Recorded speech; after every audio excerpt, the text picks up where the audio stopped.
Hello friends, आज हम लोग पार्ट 2 पढ़ने वाले हैं प्रॉफिट एंड लॉस का। तो चलिए शुरू करते हैं। देखिए फ्रेंड्स, ये इस टाइप से क्वेश्चंस बहुत सारे इसमें पूछे जाते हैं। तो इसमें कैसे इसको सॉल्व करेंगे हम लोग वो आज समझेंगे। इसमें जैसे कि ये क्वेश्चन क्या कह रहा है कि क्रय मूल्य और विक्रय मूल्य का अनुपात कितना दिया हुआ है, 20/23। ठीक है। तो चलिए इसको कैसे लिखते हैं पहले तो वो समझ लेते हैं। मैंने आपको बताया था क्रय मूल्य को हमेशा मैं क्या लिखूंगा, सीपी, और विक्रय मूल्य को क्या लिखूंगा, एसपी। ठीक है। तो अगर पूछा है कि इनका अनुपात कितना दिया हुआ है, 20/23। ठीक है। तो अब इसमें पूछ क्या रहा है, प्रतिशत लाभ बताइए। ठीक है। तो प्रतिशत लाभ के लिए मुझे लाभ पता होना चाहिए, और उसके बाद फिर कॉस्ट प्राइस पता हो तो मैं उसको अपॉन में करके मल्टीप्लाई 100 करके निकाल सकता हूँ। ठीक है। तो अब क्योंकि देखिए यहाँ पर मेरा कॉस्ट प्राइस मेरे अकॉर्डिंग कितना है, 20, और मुझे लाभ कितने का हो रहा है, 3 का। ठीक है। 20 की चीज है कॉस्ट प्राइस, और सेलिंग प्राइस कितना है, 23 है, तो कितने का प्रॉफिट हो रहा है, 3 का। ठीक है। तो 3 का जो प्रॉफिट हो रहा है मुझे, वो कॉस्ट प्राइस कितने, 20 के ऊपर हो रहा है। ठीक है। तो परसेंट जो मुझे गेन होगा या प्रतिशत लाभ जो होगा वो कितना होगा, 3/20 और गुणे 100। ठीक है। तो इस तरह से इन क्वेश्चंस को हम लोग जल्दी से सॉल्व कर लेते हैं। तो 20 पंचे 100 और 5 तियां 15, यानी कि कितना परसेंट, 15% का लाभ हो रहा होगा। ठीक है। इसी सेम क्वेश्चन को थोड़ा सा और घुमा के कैसे पूछता है, वो बोलता है कि 15 वस्तुओं का क्रय मूल्य 12 वस्तुओं के विक्रय मूल्य के बराबर है। देखिए क्या बोल रहा है कि 15 वस्तुओं का क्रय मूल्य को मैंने क्या लिखना है, सीपी। तो 15 वस्तुओं का सीपी जो है वो किसके बराबर है, 12 वस्तुओं के विक्रय मूल्य यानी कि एसपी के बराबर है। तो देखिए सेम क्वेश्चन फिर से बन गया, सीपी अपॉन एसपी मेरा कितना आ जाएगा, 12/15। ठीक है। तो इसको आप चाहें तो काट लीजिए, 3 से देखिए कट रहा है, तो 4 तियां 12 और 5 तियां 15। ठीक है। तो अब देखिए कॉस्ट प्राइस मेरा कितना है, 4 है, और सेलिंग प्राइस कितना है, 5 है। तो मेरे को लाभ कितने का हो रहा है, 1 का। ठीक है। 1 का लाभ कितने पर है, 4 पर। ठीक है। तो 100 से फिर से इसको मल्टीप्लाई कर लीजिए, तो आपका आंसर कितना आ जाएगा। इस केस में उसने पूछा था प्रतिशत लाभ या प्रतिशत हानि बताइए, तो मुझे क्या होगा, पहली चीज तो लाभ हो रहा है, और दूसरे कितने का लाभ हो रहा है, 25% का लाभ हो रहा है। ठीक है। नेक्स्ट क्वेश्चन इसी टाइप का देखते हैं। अब देखिए यहाँ पर क्या कह रहा है कि 40 वस्तुओं का विक्रय मूल्य यानी कि सेलिंग जो प्राइस है, 40 × एसपी सेलिंग प्राइस, वो किसके बराबर है, 36 वस्तुओं के क्रय मूल्य के, 36 × सीपी। ठीक है। तो अब प्रतिशत लाभ बताना है, तो सेम चीज है, आप फिर से एसपी अपॉन सीपी ये रेशियो निकाल लीजिए। तो एसपी अपॉन सीपी कितना आ जाएगा, 36/40। अब देखिए यहाँ पे किससे, 9 से कट रहा है दोनों, 9 × 36, 9 × 36, और सॉरी ये तो 4 से कट जाएगा दोनों। तो 4 9 36 और 4 दाम 40। ठीक है। तो 9/10 आ गया। अब देखिए आपका कॉस्ट प्राइस कितना है, 10 है, और सेलिंग प्राइस कितना है, 9 है। तो क्या हो रहा है, एक की मुझे हानि हो रही है। देखिए 10 से कितने पे जा रहा हूं मैं, 9 पे। ठीक है। तो मुझे कितने की हानि हो रही है, एक की। तो एक की हानि जो हो रही है वो किस पे हो रही है, 10 के कॉस्ट प्राइस पे। तो मैं इसको क्या लिखूंगा, 1/10, और ये कहाँ पे, यहाँ पे क्या हो रहा है, ये प्रतिशत हानि हो जाएगी मेरी। देखिए कॉस्ट प्राइस कितना है मेरा, 10, और सेलिंग प्राइस कितना है, 9। तो एक की मुझे जो हानि हुई है वो 10 पे, 1/10 यानी कि 10% का मुझे जो है लॉस उठाना पड़ेगा। ठीक है। नेक्स्ट क्वेश्चन देखते हैं।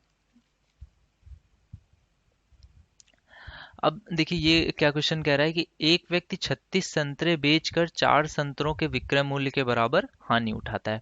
अब देखिए इस टाइप के क्वेश्चंस को कैसे करते हैं। तो देखिए पहले आप जब कोई भी चीज को बेचते हैं या फिर खरीदते हैं, तो उसमें या तो लाभ होता है या फिर हानि होती है, या फिर इक्वली प्राइस पे आप बेच सकते हैं। तो देखिए लाभ होने के लिए जो सेलिंग प्राइस हो वो ज्यादा होना चाहिए कॉस्ट प्राइस से, और हानि होने के लिए जो कॉस्ट प्राइस हो वो ज्यादा होना चाहिए सेलिंग प्राइस से। ठीक है। अब अगर मैं बोलूं कि आपको लाभ हो रहा है, तो यानी कि सेलिंग प्राइस आपका ज्यादा है, तो मैं पूछूं कितना लाभ हो रहा है, तो आप क्या बोलोगे, selling price minus cost price, कि इतना मैंने घटा दिया तो मुझे क्या पता चल जाएगा कि इतना लाभ हो रहा है। ठीक है। अब लेकिन सवाल में ये कहे, देखिए ये जो चीज है ये तो किसी एक वस्तु को आपने बेचने पर जो लाभ हुआ वो निकाला है। ठीक है। लेकिन सवाल क्या कर रहा है, 36 संतरे बेचने पर। तो मैं क्या कहूंगा कि एक संतरा अगर मैं बेचता तो एक संतरे का selling price minus cost price करता तो मुझे लाभ मिलता। लेकिन 36 संतरे बेचना है तो मैं 36 का मल्टीप्लाई कर दूंगा selling price minus cost price. ठीक है। तो मुझे जो भी लाभ हो रहा होगा वो मिल जाएगा। लेकिन यहाँ पर क्या बोल रहा है, हानि उठानी पड़ती है, लाभ तो मिल नहीं रहा है। तो हानि के लिए मैंने बताया कि कॉस्ट प्राइस ज़्यादा होना चाहिए, तो मैं क्या यहाँ पे लिख दूंगा कि 36 multiplied with cost price minus selling price, ठीक है। और इसकी वैल्यू मैं कितनी लिख दूंगा, सवाल में खुद ही दे रहा है कि 4 संतरों के विक्रय मूल्य के बराबर। तो 4 संतरों का विक्रय मूल्य कितना होगा, 4 सेलिंग प्राइस। विक्रय मूल्य क्या होता है, सेलिंग प्राइस, ठीक है। तो सेलिंग प्राइस 4 ऑरेंजेस के बराबर है, तो मैंने इस इक्वेशन को ऐसे ऐसे लिख लिया, ठीक है। तो अब देखिए इजीली सॉल्व हो जाएगा। तो 36 SP 36 CP minus 36 SP is equal to 4 SP, ठीक है। तो ये क्या हो जाएगा, 36 CP बराबर 40 SP, ठीक है। 36 और 4 40, तो 40 SP आ गया। अब देखिए ये प्रीवियस क्वेश्चन जैसा बन गया है, मुझे CP अपॉन SP का रेशियो अब मिल गया। ये कितना हो गया, 40/36। ये किससे कट जाएगा, 4 से फिर से कट जाएगा, तो 4 दाम 40 और 4 9 36, ठीक है। तो अब देखिए CP मेरा कितना है, 10 है, और बेच में कितने में रहा हूँ, 9 में। तो मुझे एक की हानि हो रही है कितने में से, 10 में से, ठीक है। तो 1/10 यानी कि मुझे कितने प्रतिशत हानि होगी, 10% की हानि हो जाएगी, ठीक है। तो इस तरह से हम लोग इन क्वेश्चंस को सॉल्व कर लेते हैं। नेक्स्ट क्वेश्चन देखते हैं। अब देखिए यहाँ पे भी क्या कह रहा है कि 250 संतरे बेचने पर 50 संतरों के विक्रय मूल्य के बराबर लाभ होता है, ठीक है। तो प्रतिशत लाभ बताइए। तो अभी मैंने आपको बताया था कि अब जब लाभ हो रहा है तो अब क्या होगा, सेलिंग प्राइस ज्यादा होगा कॉस्ट प्राइस से, ठीक है। तो मैंने ये 250 संतरे बेचे और इससे मुझे कितना लाभ हो रहा है, 50 संतरों के विक्रय मूल्य के बराबर, ठीक है। यहाँ पे जरूरी नहीं है विक्रय मूल्य, यहाँ पे कुछ भी हो सकता है। विक्रय मूल्य बोल रहा है तो मैंने विक्रय मूल्य यहाँ पे SP लिख दिया, ठीक है। अब इक्वेशन को आप सॉल्व कर लीजिए। तो ये 50 SP है, यहाँ पे 250 SP है, तो ये इधर आएगा तो कितना बचेगा, 200 SP और बराबर 250 CP, ठीक है। तो इस तरह से अब मैं फिर से रेशियो निकाल लूंगा। तो SP अपॉन CP बराबर कितना आ जाएगा, 250/200, ठीक है। तो मैं 200 का जो कॉस्ट प्राइस है उस पर मुझे कितना प्रॉफिट होता है, 50 का। तो मुझे प्रॉफिट, परसेंट प्रॉफिट कितना हो जाएगा, 50/200 और गुणे 100, ठीक है। तो ये 0 से 0 और ये 2 से 50 कटेगा तो कितना आ जाएगा, 25% मेरा प्रॉफिट आ गया, ठीक है। तो नेक्स्ट क्वेश्चन देखते हैं फ्रेंड्स। अब देखिए यहाँ पे एक क्वेश्चन क्या कह रहा है कि एक दुकानदार अपनी वस्तु को 5% लाभ पर बेचता है।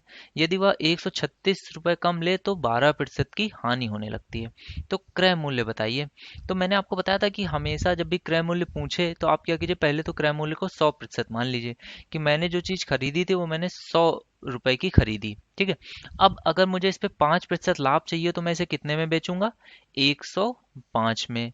और अगर मुझे 12% हानि चाहिए होगी तो मैं कितने में बेचूंगा, 88 रुपए में। 12% इसका निकाल के 88 रुपए में बेचूंगा, ठीक है। तो मेरे अकॉर्डिंग अगर मैं इसको हानि चाहिए तो 88% में और लाभ चाहिए तो 105% में बेचूंगा।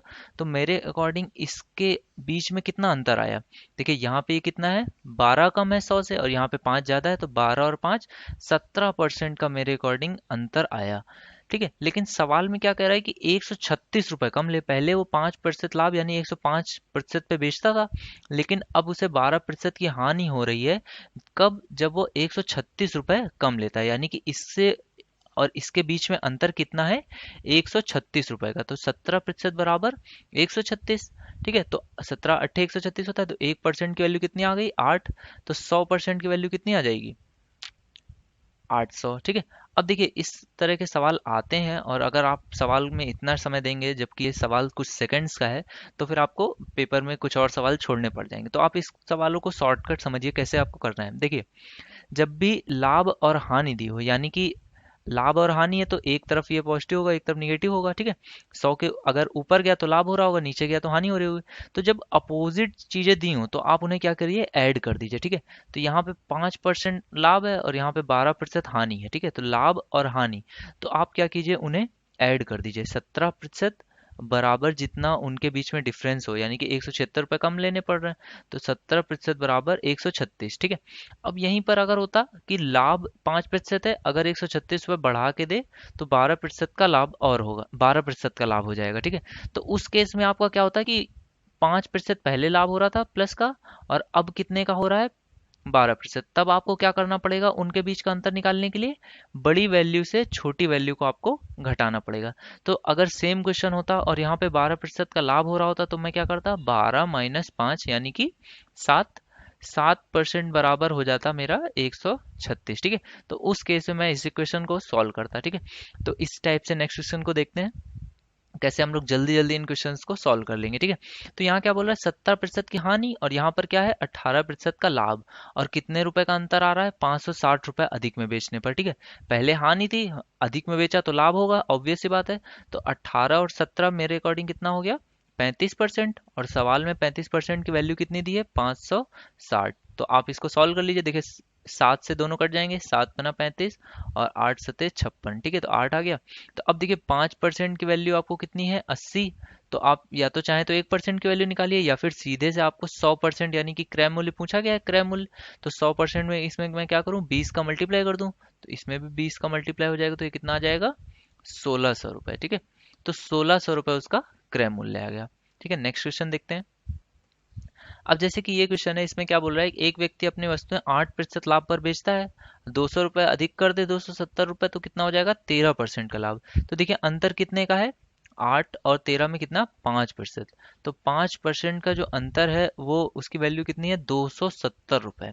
ठीक है, तो 5% मैंने, देखिए यहाँ पे क्योंकि दोनों लाभ थे इसलिए उनको आपस में क्या किया, घटा दिया। ठीक है, अगर यहाँ हानि होती तो मैं फिर से क्या करता, दोनों को जोड़ देता। ठीक है, तो 5% की वैल्यू है। अब फिर से मुझे कितने की चाहिए, 100% की। तो मैं क्या करूं, 20 का मल्टीप्लाई, तो ये कितना हो जाएगा, 27×2 = 54।